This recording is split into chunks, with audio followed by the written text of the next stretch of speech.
अपना routine, lifestyle, training, food habits, हर चीज़ को change. If you want something that you never had, you must be willing to do that you never done.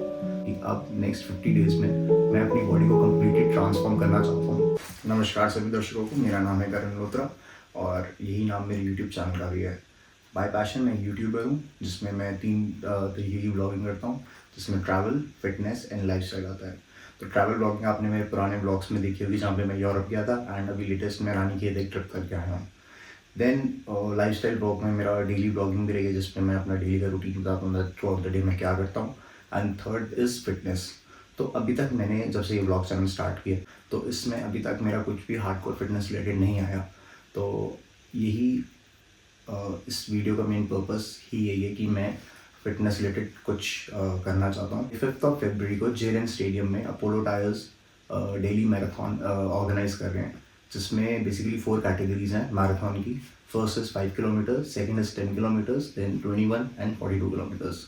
तो मैंने अपना registration 10 kilometres category marathon में register करा दिया है।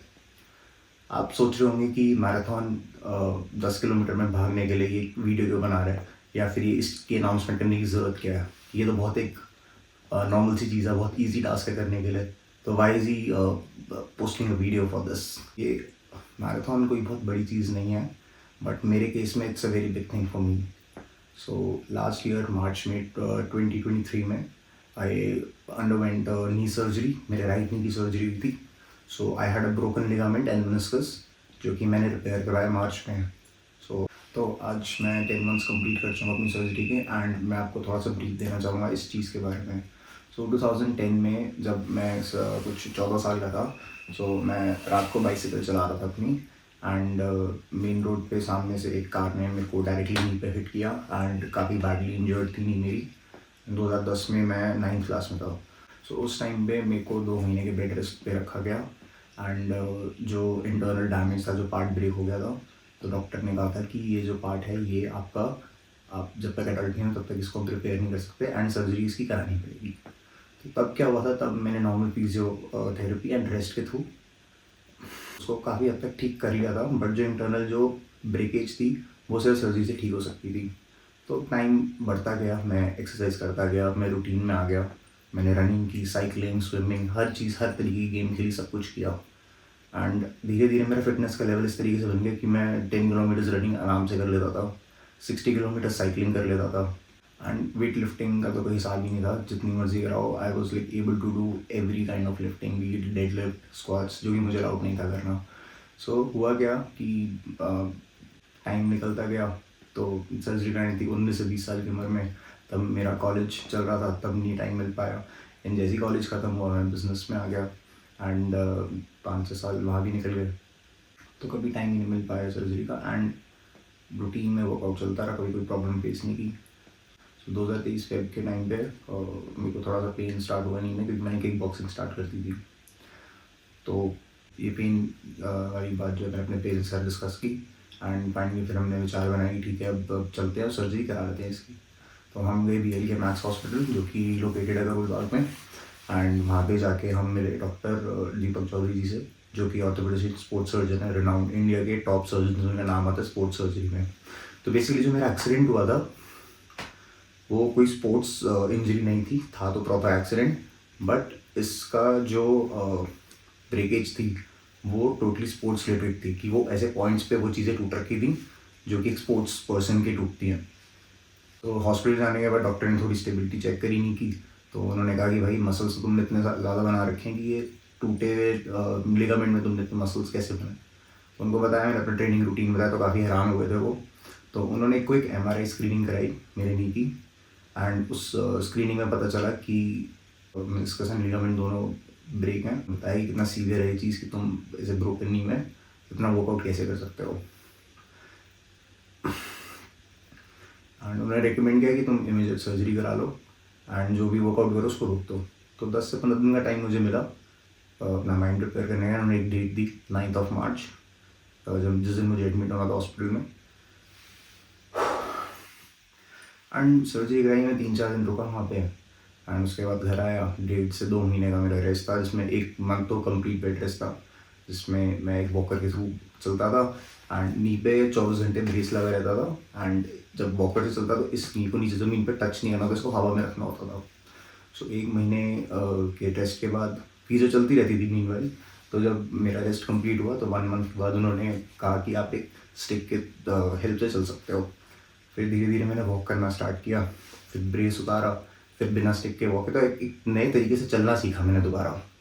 देन अराउंड 2 मंथ्स के बाद मैं जिम गया एंड लेग्स का तो मैं कुछ वर्कआउट नहीं कर सकता था क्योंकि बहुत ही वीक हो चुका था ही नहीं। स्लोली एंड स्टडीली मैंने अपनी डाइट सुधारी, अपना nutrition ample amount of nutrition intake करना स्टार्ट किया। मेरा वेट बहुत कम हो गया था, अराउंड 10-12 kg रिड्यूस हो गया था, उसको रीगेन किया। एंड एक पॉइंट आया जब 4 से 5 महीने हो गए तो मैंने वेट ट्रेनिंग स्टार्ट की अपनी लेग की।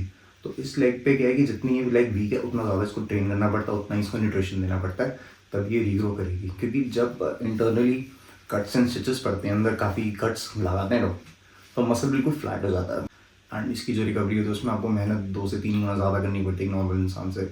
तो वो स्टेज भी क्लियर की, फिर धीरे धीरे रनिंग भी स्टार्ट हुई। तो 6.5 to 7 की स्पीड से मैं जॉग भी कर लेता हूँ अब, और कुछ टाइम में मेरी फुल फ्लेजेड रनिंग भी स्टार्ट हो जाएगी। तो अभी के लिए एक्सरसाइज में मैं सब कुछ कर रहा हूँ। मैं डेडलिफ्ट कर सकता हूँ, मैं स्क्वाट्स कर सकता हूँ, मैं फुल बेंडिंग कर सकता हूँ एंड जॉगिंग कर सकता हूँ। बस अभी मैं फास्ट रनिंग या स्प्रिंट्स नहीं कर सकता, जो कि मुझे अलाउड नहीं है। थोड़े से और मुझे मसल डेवलप करने पड़ेंगे, उसके बाद जो मेरी ऑपरेटेड नहीं है इसमें नेचुरल नी से ज़्यादा स्ट्रेंथ आ जाएगी। मेन मुद्दे पे आते हैं कि अब इस वीडियो का पर्पस जो है वो मैंने आपको बता दिया कि मैं एक फिटनेस रिलेटेड कुछ चीज़ है कि मैं मैराथन में रन करना चाहता हूँ एंड जो मैराथन है वो 25 फरवरी को है। तो आज से अगर देखा जाए तो मेरे पास पूरे 50 डेज़ हैं उस चीज़ के लिए प्रिपेयर करने के लिए। तो मेरा फिटनेस का जो लेवल था वो काफ़ी हाई था, देन सर्जरी के बाद बिल्कुल ज़ीरो हो गया एंड ज़ीरो से स्टार्ट करते करते मैं उसको थोड़ा एक लेवल पे लेके आया हूँ। तो ये प्रिपरेशन सिर्फ मैराथन की नहीं है, ये एक फुल बॉडी ट्रांसफॉर्मेशन वीडियो है जो कि मैं अनाउंस कर रहा हूँ कि अब नेक्स्ट 50 डेज़ में मैं अपनी बॉडी को कम्प्लीटली ट्रांसफॉर्म करना चाहता हूँ एंड उसके लिए मैं काफ़ी मेहनत करूँगा एंड उसका पूरा एक, जिसके लिए मैंने प्रॉपर स्टडी कर चुका हूँ एंड काफ़ी प्लान करने के बाद मैं आज एक वीडियो बना रहा हूँ। सो इस 50 डेज ट्रांसफॉर्मेशन में बेसिकली क्या होने वाला है कि मैं अपना routine, lifestyle, training, food habits, हर चीज़ को चेंज करना चाहता हूँ एंड बहुत एक डिसिप्लिन मैनर में इस 50 डेज ट्रांसफॉर्मेशन को प्रोग्रेस करना चाहता हूँ।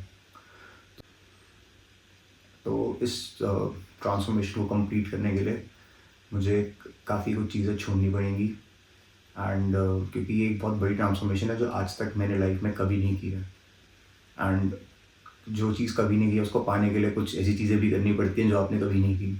जैसे कि एक कहावत है ना, if you want something that you never had you must be willing to do that you never done. So इस कहावत से हमें क्या सीखने को मिलता है कि अगर आपको कोई चीज़ चाहिए जो आपको आज तक नहीं मिली है तो आपको कुछ करना पड़ेगा जो आपने आज तक नहीं किया। सो अभी जो मेरा करंट लेवल ऑफ फिटनेस है उसमें I am not fit to run in a marathon and if I run I won't be able to complete it, क्योंकि मेरा उतना लेवल ऑफ फिटनेस नहीं है कि मेरी बॉडी मुझे इतना अलाउ नहीं करेगी अभी। तो अब बात करते हैं कि जो मैंने प्लान बनाया है वो एग्जैक्टली है क्या एंड उस प्लान को हम कंप्लीट करने के लिए हमारा प्लान ऑफ एक्शन क्या रहेगा। ये काफ़ी लोग जानते हैं जो वीडियो देख रहे हैं कि मैं फ़िटनेस इंडस्ट्री से रिलेटेड हूँ पिछले 9 साल से, बट पिछले 9 साल से इंडस्ट्री में रहने का ये मतलब नहीं है कि मैं एक फ़िटनेस एक्सपर्ट हूँ।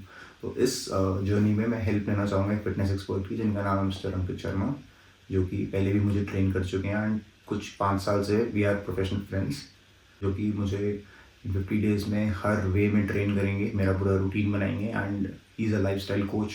इस इंडस्ट्री में काफ़ी टाइम से, फिटनेस इंडस्ट्री में, एंड वो काफ़ी लोगों की लाइफ को ट्रांसफॉर्म कर चुके हैं। काफ़ी पॉजिटिव चेंजेस आए हैं उनकी ट्रेनिंग के अंदर जिन लोगों ने उनसे ट्रेनिंग ली है एंड उनका एक्सपीरियंस इतना है कि वो मुझे बहुत बेनिफिट देने वाला है। फिटनेस प्रोग्राम को स्टार्ट करने से पहले मैं कुछ चीज़ों को टोटली गिव अप करना चाहता हूँ, जो कि मैंने थोड़े से नोट्स बना रखे हैं कि एग्जैक्टली क्या क्या रहेगा उसमें। तो सबसे पहले हम स्टार्ट करेंगे रिक्रिएशनल ड्रग से। तो जो मैं आपको कैटेगरीज बता रहा हूँ तो उसमें जो भी कल को मेरा जो प्रोग्राम आने वाला है इसको देख के कोई भी मेरा रूटीन फॉलो करना चाहता है एंड उसको फॉलो करेंगे, तो उसमें मैंने कुछ चीज़ें मेंशन कर रखी हैं जिन चीज़ों का आपको ध्यान रखना है। तो इन 50 डेज़ में किसी भी तरीके का रिक्रिएशनल ड्रग इनटेक नहीं होना चाहिए। तो जैसे कि सिगरेट हो गया, अल्कोहल, वेप, जर्दा, सुपारी, हुक्का, पान मसाला, तो ये सब आपके रिक्रिएशनल ड्रग्स में आते हैं। जो कि आप अपना मन बहलाने के लिए या फिर अपना माइंड डाइवर्ट करने के लिए इन ड्रग्स का इनटेक करते हैं। एंड कुछ टाइम का हमको इससे एक मेंटल प्लेजर मिलता है, तो ये आपको टोटली अवॉइड करना है। Then second is any type of packed liquid item like juice and shakes and most importantly carbonated and can drinks. तो हमको किसी भी तरीके की पैक्ड ड्रिंक नहीं लेनी है, ना हमको जूस लेना है, ना हमको कोल्ड ड्रिंक, कैन प्रोडक्ट, कुछ भी नहीं, no intake. And third and most important is sugar. So हमको किसी भी तरीके से शुगर इनटेक नहीं करनी है। जो शुगर इनटेक हमारा रहेगा टोटली हमारा जो डाइट बेस्ड शुगर है, जो नेचुरल डाइट में जो हमें शुगर मिलती है, बस वही हमारी बॉडी में जानी चाहिए। एंड एक्सटर्नल शुगर नहीं लेनी है हमें। इस प्रोग्राम को स्टार्ट करने से पहले हमने कुछ तैयारी भी की थी, जिसमें मैंने अपना ब्लड टेस्ट कराया। एंड उस ब्लड टेस्ट में अराउंड 80 पैरामीटर्स हैं, जो कि 80 पैरामीटर्स की रिपोर्ट्स हैं उसके अंदर, जिसमें जो कि मैं आपको फर्दर वीडियो में बताऊंगा कि क्या क्या टेस्ट कराएं, क्या क्या उस रिपोर्ट्स में कमी आई है, क्या क्या चीज़ें ज़्यादा हैं, क्या कम है, उस चीज़ को भी हम कैसे ठीक करेंगे। तो बेसिकली ब्लड टेस्ट कराने का रीज़न था कि हमें पता होना चाहिए कि हमारे इंटरनल जो ऑर्गन्स हैं उनकी फंक्शनिंग कैसी है, एंड हमें किन किन चीज़ों का ध्यान रखना है इस प्रोग्राम एंड डाइट को फॉलो करते हुए। एंड 50 डेज़ के ट्रांसफॉर्मेशन के बाद आई एम नॉट श्योर कि मैं मैराथन कंप्लीट कर पाऊँगा नहीं कर पाऊँगा, लेकिन मैं अपनी बॉडी को इतना अच्छे से ट्रांसफॉर्म करना चाहता हूँ कि मैं एक new version of my self देख सकूँ कि क्या कि इतना डेडिकेटेडली एक रूटीन को फॉलो करना फॉर 50 डेज, अच्छा वर्कआउट करना, अच्छी डाइट लेना, कि हमको किस लेवल तक फिजिकली स्ट्रॉन्ग और अच्छा बना सकती है। हेलो एवरीवन, सो ये सेकंड पार्ट है हमारी वीडियो का। तो फर्स्ट पार्ट में आप सब ने देखा जो मैंने रिकॉर्ड किया था, जिसमें मैंने आपको बताया कि मेरा गोल क्या है, और मैंने अपना आपको पास्ट हिस्ट्री बताई थी, फिजिकल जो मेरे साथ जो मेरी सर्जरी हुई थी। एंड देन मैंने अपने गोल में बताया कि मैं मैराथन के लिए तैयारी करना चाहता हूँ, एंड जिसके लिए मैं अपना फुल बॉडी ट्रांसफॉर्मेशन 50 डेज़ का एक प्रोग्राम रन कर रहा हूँ। मिस्टर अंकित शर्मा हमारे साथ बैठे हैं, तो मैं एक छोटा सा इंट्रोडक्शन देना चाहूँगा इनकी सर्टिफिकेशंस और इनके एक्सपीरियंस के बारे में। So Ankit Sharma last 11 years से फिटनेस इंडस्ट्री में एज अ ट्रेनर एक्सपीरियंसड है। इनकी सर्टिफिकेशंस की बात करें तो is a diploma in fitness training. Second certification है that is of lifestyle coach and nutritionist. जो इनकी थर्ड सर्टिफिकेशन है that is of kinesiology and anatomy expert. Fourth is he's trained as an expert to handle special population. So अभी तक जो दो चीज़ें kinesiology and anatomy expert plus train to handle special population, ये दो points बहुत unique है, जो कि अंकित सर आप बताएंगे कि क्या इसके बारे में थोड़ा सा ब्रीफ देंगे। तो बेसिकली एनाटॉमी क्या है? एनाटॉमी एक स्ट्रक्चर ऑफ ह्यूमन बॉडी। जो हमारा बॉडी है वो पूरा हमारा एनाटॉमिकली बना है, तो उसमें जितने भी हमारे जॉइंट्स होते हैं और जितने भी हमारी बॉडी के फंक्शंस हैं उस पर हम काम करते हैं। और जो हमारा काइनेसोलॉजी की बात करी उसमें आते हैं हमारे बायोमैकेनिक्स, और बायोमैकेनिक्स का होना पता होना बहुत ज़रूरी है। जैसे कि आज हम देखते हैं कि आप जिम में जितने भी लोग होते हैं वो चाहते हैं कि कंपाउंड, हर एक्सरसाइज को कंपाउंड के रूप में देखते हैं, बट मैं यही कहता हूँ कि स्ट्रक्चरल मूवमेंट होती है, वो स्ट्रक्चरल लिफ्ट होती है जी। जैसे कि स्क्वाट हो गया, डेड लिफ्ट हो गया, बेंच प्रेस हो गया, पुश प्रेस हो गया, क्लीन एंड जर्क हो गया, स्नैच हो गया, तो ये सारी हमारी लिफ्ट्स हैं। और ये लिफ्ट को परफॉर्म करने के लिए हमारा बायोमैकेनिक्स होना बहुत ज़रूरी है, जिसमें टाइप्स ऑफ मूवमेंट हो गया, टाइप्स ऑफ जॉइंट हो गया, मसल वर्किंग हो गया, प्लेन ऑफ एक्शन हो गया। तो ये सब चीज़ें हम बहुत डिपेंड करते हैं, और ये सब चीज़ें होने के बाद ही हम एक अच्छा परफॉर्म कर पाते हैं और ट्रेन कर पाते हैं मसल्स को। एंड जो सेकंड चीज़ है कि train to handle special population, तो इसमें आप क्या कहना चाहोगे? हाँ, स्पेशल पॉपुलेशन का मतलब ये है कि मैंने एक स्टडी किया, स्टडी में ये है कि जो लोग आफ्टर लिगामेंट टीयर हो जाता है किसी का, तो सर्जरी होती है, या फिर एंकल ट्विस्ट होता है, तो उसके बाद जो भी चीज़ें आफ्टर रिहैब करने के बाद फिजियोथेरेपिस्ट बोलता है कि आपको जिम करना चाहिए। जैसे कि हार्ट सर्जरी भी होता है, जो भी XYZ कोई भी डिजीज होती है, तो उसके बाद जब जिम के लिए रिकमेंड करते हैं डॉक्टर्स होते हैं या फिजियोथेरेपिस्ट बोलते हैं, तो हमें वो ट्रेनर डिसाइड करना चाहिए कि वो हमारी हेल्प कर पाएगा, हमारी परफॉर्मेंस को इनहेंस कर पाएगा, तो वो मैं आपको हैंडल कर सकता हूँ स्पेशल पॉपुलेशन में। मैंने आपको 10 दिन पहले कॉल करके ब्रीफ दिया था कि मैं क्या करना चाहता हूँ। मैं काफ़ी एक ट्रांसफॉर्मेशन करना चाहता हूँ, लेकिन मेरे को एक प्रॉपर चैनल नहीं मिल पा रहा था, प्रॉपर गाइडेंस नहीं मिल पा रही थी, या मैं समझ नहीं पाता, खुद से वैल्यूएट नहीं कर रहा था कि मैं खुद से कैसे करूँ। तो मुझे लगा कि मेरे को आपकी ज़रूरत है। तो क्या लगता है आपको कि ये चीज़ पॉसिबल है? अपना 50 डेज़ का जो प्रोग्राम मैंने डिज़ाइन किया, जिसमें से 2 दिन हमारे निकल चुके हैं आपकी वजह से, क्योंकि आप आए नहीं यहाँ पे। थोड़ा सा हमारे बिजी था पास मैं। 48 दिन रह गए हैं, तो क्या 48 डेज़ में ये चीज़ अचीव हो सकती है? Is it possible? Yes, it is possible. Possible क्यों है? क्योंकि जो डिसिप्लिन और डेडिकेशन मैं आपके अंदर देख रहा हूँ, क्योंकि लास्ट इतने ईयर से हम एक दूसरे के अच्छे फ्रेंड्स हैं, बट प्रोफेशनली मैंने कभी आपके लिए काम नहीं किया। सो मैं ये कह सकता हूँ कि हाँ, ये डिसिप्लिन जो आपके अंदर आया है, क्योंकि जो आपका लाइफ स्टाइल था पहले, उससे काफ़ी आप हट गए हो लास्ट 7-10 डेज से, जो मैं देख रहा हूँ, क्योंकि आपने इस चीज़ के लिए बड़ा प्रिपेयर किया है खुद को। तो जो डिसिप्लिन और डेडिकेशन है वो 100% है कि वो आपके गोल्स को अचीव कराने में हेल्प कर सकती है। तो आपने कहा था कि आपको एक proper nutrition and diet plan मेरे लिए डिज़ाइन करना होगा, तो क्या वो सब चीज़ें आप डिज़ाइन कर चुके हैं जो कि मेरे को आ गया 48 डेज जिनको पैटर्न को मैं फॉलो करने वाला हूँ? हाँ, तो मैंने वही उसी में थोड़ा सा हमारा 1-2 दिन लग गया अभी, क्योंकि मैं वही प्लान कर रहा था पूरा, क्या हमारा वर्कआउट कैसा होना चाहिए। मॉडरेट इंटेंसिटी के साथ हम कार्डियो भी करने वाले हैं, और मॉडरेट इंटेंसिटी के साथ ही हम वर्कआउट करने वाले हैं 50 डेज के लिए, क्योंकि हमारे को एक ऐसी जगह पे अचीव करना है गोल्स को, जो कि हमारा है मैराथन। अगर मैं आपको बोलूँ कि मैं आपको एक हैवी ट्रेनिंग देने वाला हूँ, तो हैवी ट्रेनिंग नहीं देने वाला हूँ, जो आपके बॉडी की कैपेबिलिटी है उसके अकॉर्डिंगली मैं आपका वर्कआउट प्लान किया है मैंने आपका। जैसे कि मैंने हर एक चीज़ को बॉडी वेट के अकॉर्डिंगली बनाया है, वैसे ही मैंने आपका डाइट प्लान में बनाया है। क्या उसमें मैंने आपका रखा है एक अच्छा प्रोटीन मीन्स कि अगर आपका जितना बॉडी वेट है 1.4-1.5 ग्राम पर केजी बॉडी वेट के अकॉर्डिंग मैंने आपका प्रोटीन बना दिया। और फिर मैंने अच्छे गुड्स फैट रखे हैं, फैट्स अच्छे रखे हैं आपके। उसके बाद मैंने लो कार्ब्स रखे हैं, और कार्ब्स में भी हम वेजिटेबल्स। बट डाइट की बात हम बाद में करेंगे, उससे पहले आपने एक चीज़ बोली थी मुझे ब्लड टेस्ट कराने के लिए, जिसमें अप्रॉक्स 80 पैरामीटर्स कवर्ड होते हैं उस रिपोर्ट में, जिसमें सारे ऑर्गन्स, ब्लड फंक्शन, सारा चीज़ें आती हैं। तो वो मैंने आपको वो रिपोर्ट्स भी सेंड की थी। तो उस रिपोर्ट्स के बारे में आप क्या कहना चाहेंगे? कि आपने कहा था कि एक फिजिकल बॉडी जो होती है, जब उसको आपको ट्रांसफॉर्म करना होता है, तो आपको पता होना चाहिए कि आपके ब्लड प्रोफाइल कैसी है, आपकी ऑर्गन्स की फंक्शनिंग कैसी है, एंड उसके अकॉर्डिंगली हम देख सकते हैं हम कितना स्ट्रेस डाल सकते हैं एक बॉडी पे। मेरे पास वो रिपोर्ट्स आ गई हैं। सो जब ब्लड प्रोफाइल आया आपका, तो विटामिन B12 और विटामिन D डेफिशिएंसी है आपके अंदर, जो कि हमारे को, मैं कह सकता हूँ कि जितने भी मेरे नॉन में हैं, वो 95% डेफिशिएंसी में ही है, विटामिन D3 और विटामिन B12। रिपोर्ट्स ओवरऑल ठीक है। और कुछ और भी, जैसे 2 चीज़ें आपने, कोई और भी चीज़ है जो आप मेंशन करना चाहोगे रिपोर्ट्स में? यही बेसिक तो 2 ही चीज़ें थी, विटामिन B12 और विटामिन D3। बाकी सारी रिपोर्ट्स 10 on 10 नहीं है? 10 on 10 है, बाकी सब ठीक है।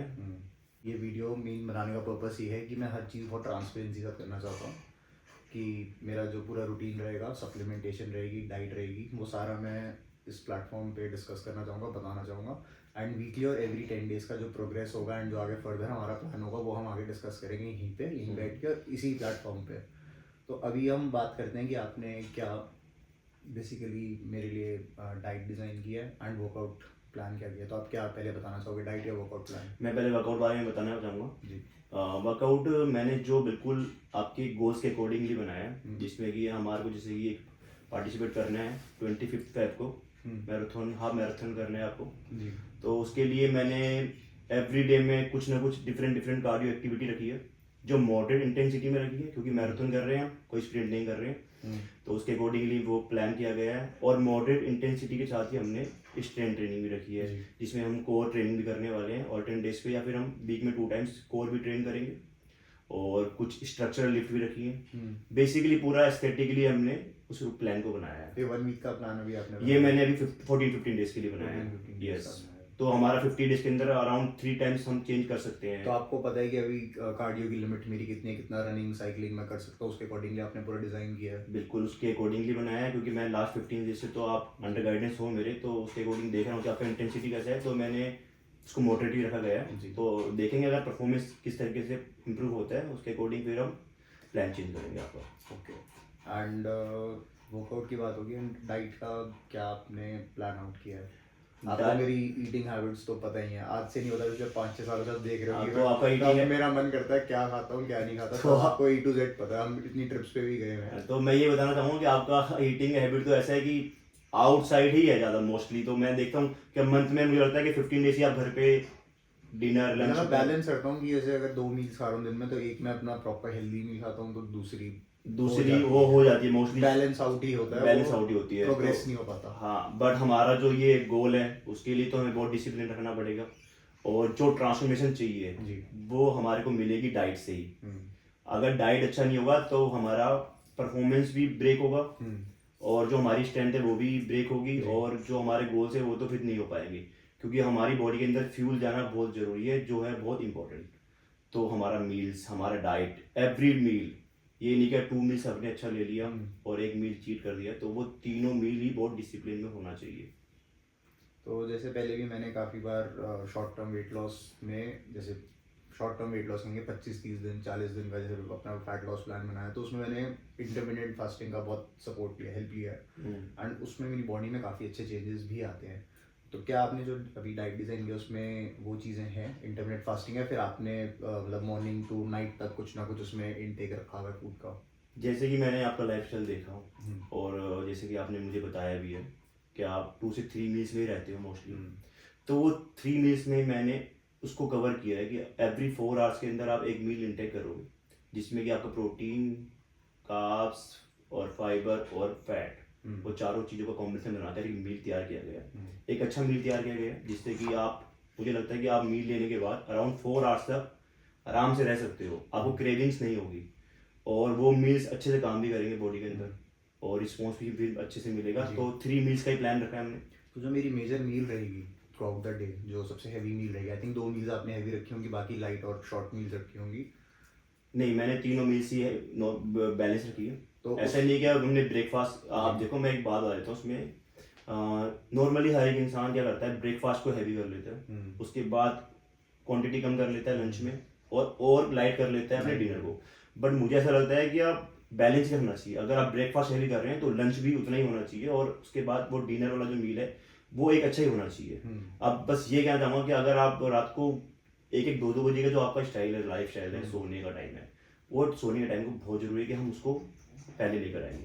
अगर हम 11-11:30 तक सो जाएं तो 12 बजे तक एक अच्छी नींद में, हम गहरी नींद में आ जाते हैं, जिससे कि हमारे ऑर्गन्स अच्छे से रिकवर भी होते हैं। और जो नहीं पता लोगों को, मैं बताना चाहता हूँ कि GH, ग्रोथ हॉर्मोन्स, आज की डेट में जितना भी हमारा यूथ है और यंगस्टर हैं और इवन किड्स जो हैं, वो ग्रो क्यों नहीं कर पा रहे हैं?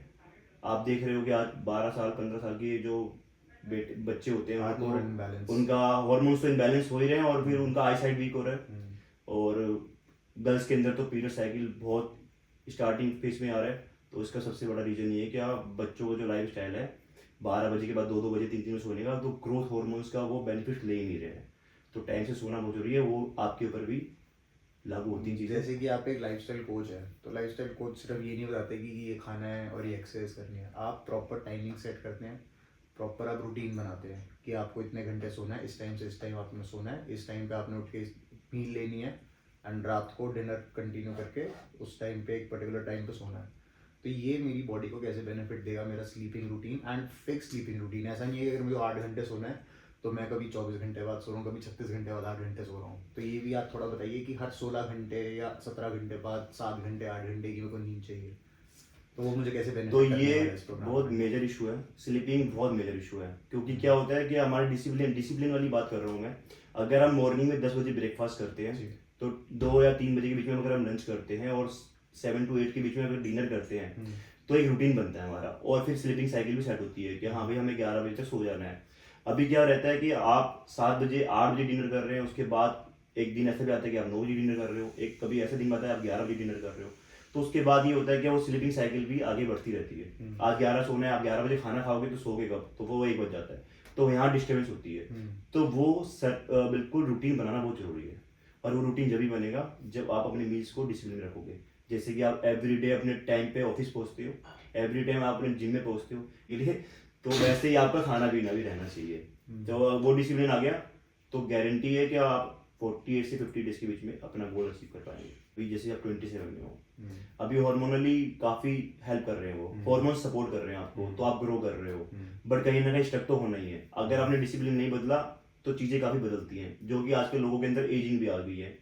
तो डिसिप्लिन यही है कि आप सुबह से शाम तक अपना 3 मील लेते हो, बट स्लीपिंग का वो होना चाहिए एक सेम टाइम बना लो, 11 नहीं तो 11:30, 11 नहीं तो 10:30, कभी बहुत टायर्ड होते हो आप तो 10:30 बजे आपको नींद आ जाती तो है। एक तो विंडो बनाना पड़ेगा मुझे कि इस विंडो में मेरे को सोना है, इस विंडो में मेरे को ये मील लेनी है। हाँ, अगर आपको ग्रोथ हार्मोन्स का हेल्प Boost चाहिए करने तो हैं। हाँ, ग्रोथ हार्मोन्स रिलीज होंगे, आपका ओवरऑल हेल्थ इंप्रूव होगा, हम्म, जिसमें कि आपका स्ट्रेंथ ट्रेनिंग करोगे, आपका वहाँ परफॉर्मेंस एनहेंस होगा, जी। फटीग नहीं होगे आप जल्दी से, और जितना भी आप न्यूट्रिशन लेते हो वो भी आपको रिस्पॉन्स करने लगेगा।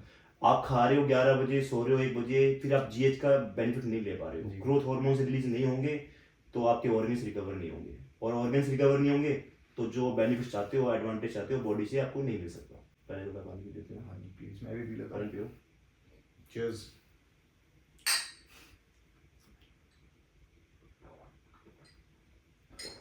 Mineral water, mineral water with alkaline.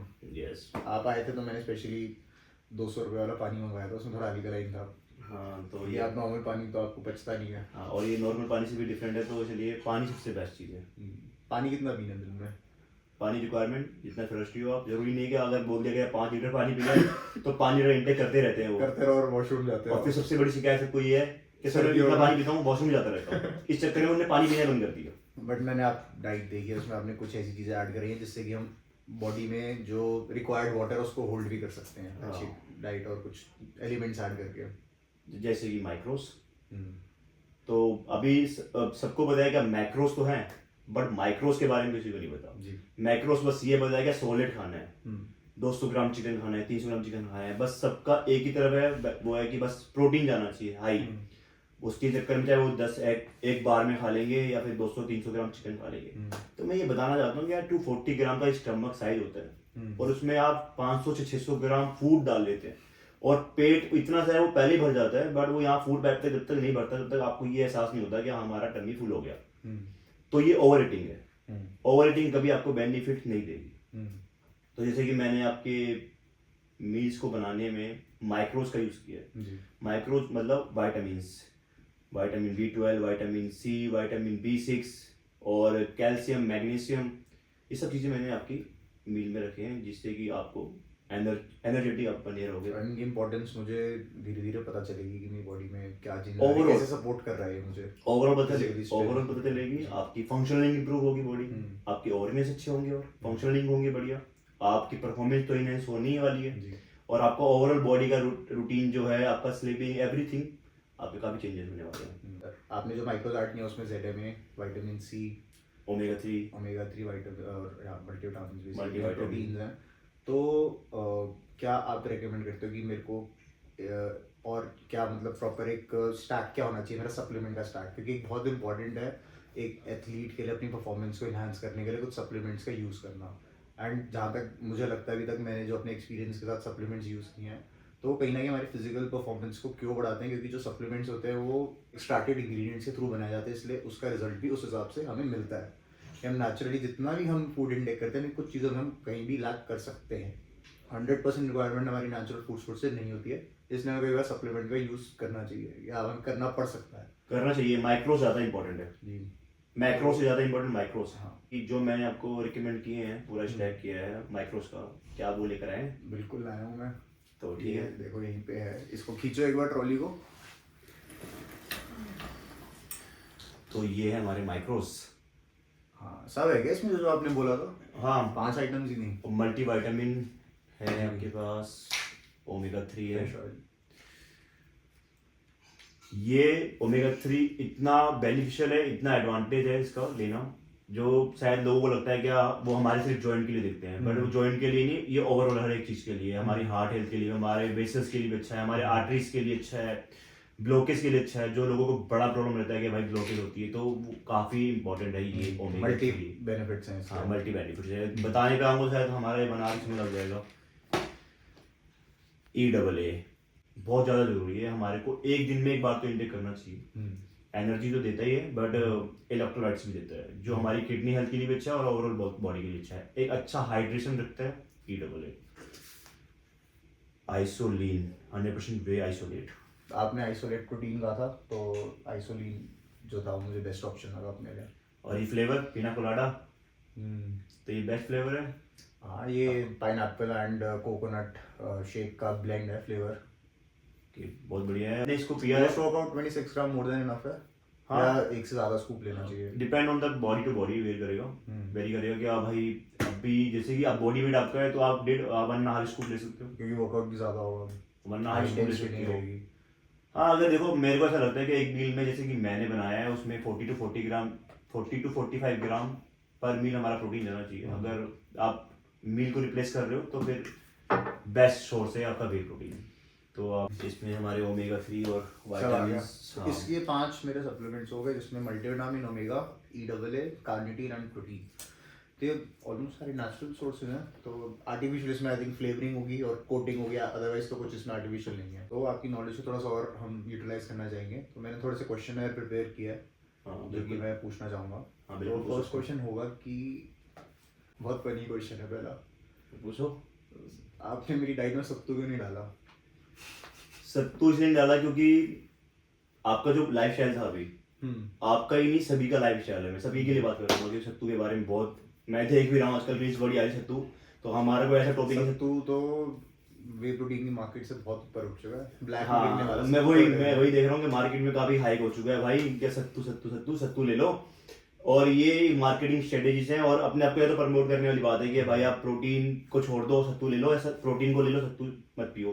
तो ऐसा हमारा क्या कोई- सत्तू एक रिप्लेसमेंट हो सकता है प्रोटीन का? प्रोटीन का कभी रिप्लेसमेंट नहीं हो सकता क्योंकि उसके अंदर आप इंग्रेडिएंट्स देखोगे तो हमारा जो वे प्रोटीन है और सत्तू है तो उसमें बहुत बायो वैल्यू बहुत डिफर करती है। और डाइजेस्टिबिलिटी जो है Yeah. बहुत स्लो है Yeah. सत्तू की।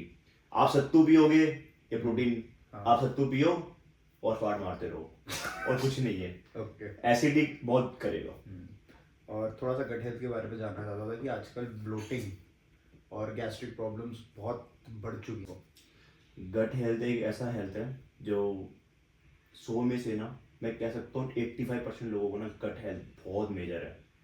कुछ भी खाते हैं इतना एसिडिक होता है और वो सब कुछ डिपेंड करता है आपके न्यूट्रिशन पे, आपका लाइफस्टाइल। अगर आप टाइम से आपका मील नहीं है, फाइबर नहीं है, प्रोटीन का इंटेक नहीं है, सिर्फ और सिर्फ कार्बोहाइड्रेट ही है और कुछ स्पाइसी खाने का है, आपका आउटसाइड ज़्यादा खाते हैं, घर पे भी खाते हैं, तो उनको सबसे मेजर इशू है ये। और एक्सरसाइज ना होना रूटीन में और डिसिप्लिन में डाइट ना होना, इसी वजह से हमारा गट हेल्थ सबसे ज़्यादा खराब होता जा रहा है। और गट हेल्थ हमारे एसिडिक लेवल पे भी बहुत डिपेंड करता है। जो हमारा स्टमक में एसिड होता है कहीं ना कहीं वो बहुत ड्रॉप होता है। हमारा खाने का पंक्चुअलिटी कैसा है, टाइम जब खाना खाने बैठते हैं तो 5 मिनट में पूरा प्लेट साफ कर देते हैं। तो वो बहुत स्लोली आपको अच्छे से बाइट करके खाना खाना चाहिए और आपको पूरा मील तैयार करना चाहिए। आज की डेट में मैं देखता हूँ बहुत सारे न्यूट्रिशनिस्ट जो हैं कुछ भी देते हैं। वो सोचते हैं कि अगर आप चपाती खाते हो ना तो आप पिज़्ज़ा खा लो, उतना ही कैलोरीज है। वो आप कैलोरीज कभी भी मेजर नहीं कर सकते, ये मेजरेबल नहीं है कैलोरीज। आप ये कैलकुलेट करने नहीं बैठे हो, आप पूरे दिन में सिर्फ यही कैलकुलेट नहीं कर सकते। आप चलो हाउस वाइफ होते हैं तो वो कह सकते हैं कि बाहर लिख सकते हैं अपना, बट एवरी पर्सन के लिए नहीं है पॉसिबल कि भाई वो कैलोरीज मेजर करेगा, कितनी बर्न करिए और कितनी इंटेक करिए। तो ये न्यूट्रिशन जो है ना आज की मार्केट के अंदर, वो मैं किसी को ब्लेम नहीं कर रहा, बट ये कहना जरूर चाहूँगा कि ये कैलोरीज या मैं कैलोरी डेफिसिट पे चला जाऊंगा तो मेरा फैट लॉस हो जाएगा। फैट लॉस नहीं कर रहे हो आप अपना मसल लॉस कर रहे हो।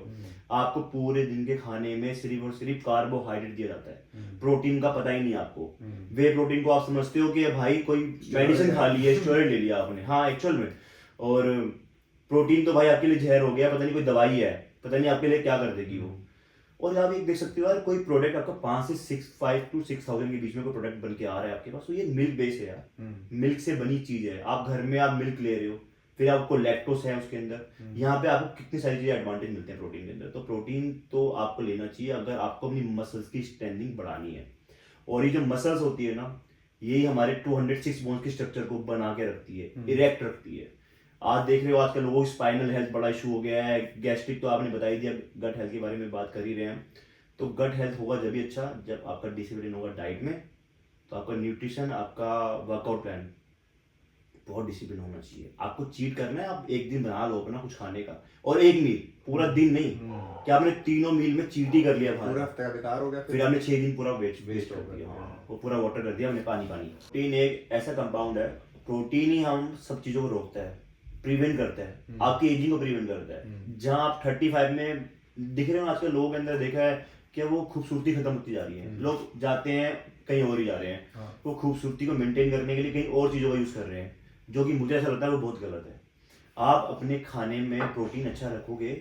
मेरा मेजर रोल ये होता है कि मैं अपने खाने में हमेशा हर एक मील के अंदर मैं अपना प्रोटीन रखता हूँ, क्योंकि मेरे को ऐसा नहीं है कि मैं एक मील में हाई प्रोटीन ले लेता हूँ और उसके बाद मैं कार्ब्स खा लेता हूँ। मेरा एवरी मील में प्रोटीन रहता है, कार्ब्स रहता है, फैट रहते हैं और फाइबर रहते हैं, जिससे मेरी डाइजेस्टिबिलिटी अच्छी है और क्वालिटी आ रहा है, स्किन क्वालिटी अच्छा हो रहा है। आपको कोई ऐसी चीज़ें लेने की जरूरत भी नहीं पड़ेगी अगर आप अपने खाने में प्रोटीन सब चीज़ें रखते हैं तो प्रोटीन का बहुत मेजर रोल है बॉडी के लिए और वो बहुत ज़रूरी है। एंड जो last and most important question है, क्या हम एक्सरसाइज से फैट लॉस कर सकते हैं, या फिर जब हम फैट लॉस पीरियड में होते हैं तो हमारा वर्कआउट इफेक्ट करता है हमारे फैट लॉस को? देखो, दोनों चीज़ें जुड़ी हुई हैं। अगर आपका न्यूट्रिशन अच्छा नहीं है, आप फैट लॉस नहीं कर सकते। आपका टोटली फैट लॉस डिपेंड करता है आपके न्यूट्रिशन पे। जी। अगर आप न्यूट्रिशन अच्छा नहीं ले रहे हो तो फैट लॉस नहीं कर पाओगे। आप अच्छा वर्कआउट कर रहे हो तो आप अच्छा न्यूट्रिशन लेना बिल्कुल बनता है, तो आपकी परफॉर्मेंस भी इनहेंस होगी और फैट लॉस में हेल्प भी मिलेगा। जी। अगर आपको फैट लॉस ही करना है घर बैठे बैठे, तो घर बैठे बैठे फैट लॉस कर सकते हो, बट बॉडी की जो स्ट्रेंथ है 206 बोन्स की जो आपको स्ट्रेंथ करनी है, बोन्स की जो स्ट्रेंथ इनहेंस करनी है, या फिर हमारे 78 ऑर्गन्स, 5 मेजर ऑर्गन्स की बात करूंगा मैं, जिसमें ब्रेन, लंग्स, हार्ट, किडनी, तो ये 5 हमारे मेजर ऑर्गन्स हैं। इनकी भी आपको ऑर्गन्स की आपको फंक्शनिंग इंप्रूव करनी है, तो आपको अपना न्यूट्रिशन और स्ट्रेंथ ट्रेनिंग बहुत जरूरी है कि आप अपने रेगुलर वे में करोगे। तो न्यूट्रिशन एंड स्ट्रेंथ ट्रेनिंग दोनों मिलके ही फैट लॉस करते हैं, सिर्फ वर्कआउट आपका फैट लॉस नहीं वर्कआउट कभी फैट लॉस नहीं करेगा, क्योंकि फैट परसेंटेज जो होती है वो डाइट ही कम कर सकती है। डाइट ही कंफर्म करेगी। आपका आइडियल बॉडी कंपोजिशन चेंज करना है तो वो आपका न्यूट्रिशन ही चेंज करेगा एग्जैक्टली। और वर्कआउट नहीं करेगा। आप 2 घंटे वर्कआउट करो, 3 घंटे करो, आप 10 घंटे वर्कआउट करो, आपके गोल्स अचीव नहीं हो सकते। तो हमने ऑलमोस्ट सारे एस्पेक्ट्स कवर कर लिए हैं अपने प्रोग्राम के, जिसमें स्टार्ट किया हमने अपने गोल से कि हम क्या अचीव करना चाहते हैं, फिर हमने अपने बैकग्राउंड के बारे में बात की कि हम किस चीज़ से निकले हैं और आज हम कहाँ पर हैं। तो बेसिकली मैं अपने सर्जरी को ओवरकम करना चाहता हूँ 100%, कि जो मेरा वो लेवल था सर्जरी से पहले का, वो उस लेवल में मैं आना चाहता हूँ, क्योंकि एक पॉइंट ऐसा आता है कि आपको ओवरकम करना पड़ता है उस चीज़ को अपनी लाइफ से बिल्कुल क्रॉस करने के लिए। तो ये मेरा एक ट्रांसफॉर्मेशन स्टेज आ जाएगा। सो आपने काफ़ी अच्छी नॉलेज दिया एंड अपना इतना टाइम दिया, thank you so much for that. तो अब जो ये वीडियो बनी है ये 7 जनवरी, मतलब आज 6 है तो कल 7 सुबह पोस्ट हो जाएगी, यूट्यूब पे डल जाएगी। एंड उसके बाद 48 डेज तक लगातार एक वीडियो डलेगी, जिसमें एक बहुत क्विक वीडियो होगी, वो 4 से 5 मिनट की, जिसमें मेरा फुल डे रूटीन रहेगा, फूड जो मैं इनटेक कर रहा हूँ, एंड मेरा वर्कआउट में मोस्टली आप प्रेजेंट हो गए वीडियोज़ में, अगर हम सेम टाइम में जिम में मिले। बाकी आपका जो रूटीन है वो मैं 100% फॉलो करूँगा। बाकी आप मिल जाओगे तो सोने पे सो आ गए, और अच्छी गाइडेंस मिल जाएगी मुझे वर्कआउट में भी। तो मैं मिलता रहूँगा। हाँ, डेली वीडियोज़ रहेंगी। And 49th day, that means 25 Feb को मैराथन है JLN स्टेडियम में। तो उस दिन हम फाइनली रिवील करेंगे कि हमने कहाँ से, आज हमने फ़ोटो खींच ली, फ़ोन आपके फ़ोन में मेरी फ़ोटो आज की, फ़ोटो ज़्यादा अच्छी नहीं इसलिए हम दिखा नहीं सकते हैं।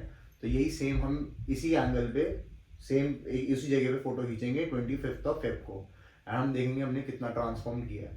एंड मेन हमारा जो मोटिव है वो है कि 10 किलोमीटर भागना, 10 किलोमीटर भागना इस करंट कंडीशन से बहुत अच्छी कंडीशन में बॉडी को अपना ट्रांसफॉर्म करने के बाद।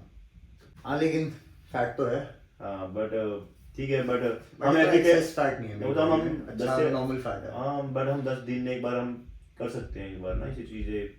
और हाँ, बाकी जो वीडियोस आएंगी डाइट न्यूट्रिशन की, जैसे सर ने 14 डेज का वर्कआउट एंड डाइट प्लान बनाया है, तो हम कोशिश करेंगे कि 10th डे पे, अगर 10th थी तो 14th डे पे दोबारा एक वीडियो बना के उसमें हम अपना जो डाइट और चेंजेस होंगे वर्कआउट प्लान में, वो डिपेंड करता है कि कैसा रिजल्ट आ रहा है बॉडी पे, तो उस हिसाब से आप चेंज करेंगे। एंड ऐसे हम 2 से 3 वीडियोस ऐसी बनाएंगे आपस में बैठ के, जिसमें हम डिस्कस करेंगे और हाँ, हमेशा कुछ ना कुछ नई इन्फॉर्मेशन सबको प्रोवाइड करेंगे। हमने ब्लड टेस्ट अपना कराया, जो आज रिपोर्ट्स हमारे पास हैं, यही एंड में एक और ब्लड टेस्ट होगा, उसमें हम देखेंगे क्या वो डेफिशिएंसी पूरी हुई है नहीं हुई, और इम्प्रूवमेंट है या नहीं, और अदर हाँ। सारे प्रोफाइल के अंदर जी। तो ये चीज़ हमारे लिए, मेरे लिए भी नहीं, आपके लिए तो नहीं होगी, लेकिन मेरे लिए और काफ़ी जो देख रहे हैं ऑडियंस है उनके लिए भी ये चीज़ नहीं हो सकती है कि कैसे हम अच्छे रूटीन डाइट से क्या कर सकते हैं। तो ये चीज़ मैं करके दिखाना चाहता हूँ। मैं बहुत ज़्यादा डेडिकेटेड, बहुत मोटिवेटेड हूँ। मुझे किसी ने मोटिवेट नहीं किया है, लेकिन खुद से मेरे अंदर से आवाज़ आई कि हाँ, ये मैं करके दिखाऊंगा, मैं करूँगा। और आप कर सकते हो, आप अच्छा कर सकते हो। वो मैं हमेशा बोलता आ रहा हूँ, आप कर सकते हो, बट वो डिसिप्लिन नहीं आ रहा था खाने का, और वो रूटीन जो था वो सब कुछ डिस्टर्ब था, हम्म। बट जो डिसिप्लिन आपने अपने लास्ट 15 डेज में दिखाया है वो मुझे ऐसा लगता है कि आने वाले 48 डेज तक आप अपने आप को रोकोगे नहीं, आप बढ़ते चले जाओगे। और एक बार सर जाते जाते बोल दीजिए, keep watching Karan Malhotra. Keep watching Karan Malhotra. Thank you so much. ये मेरा भाई है छोटा।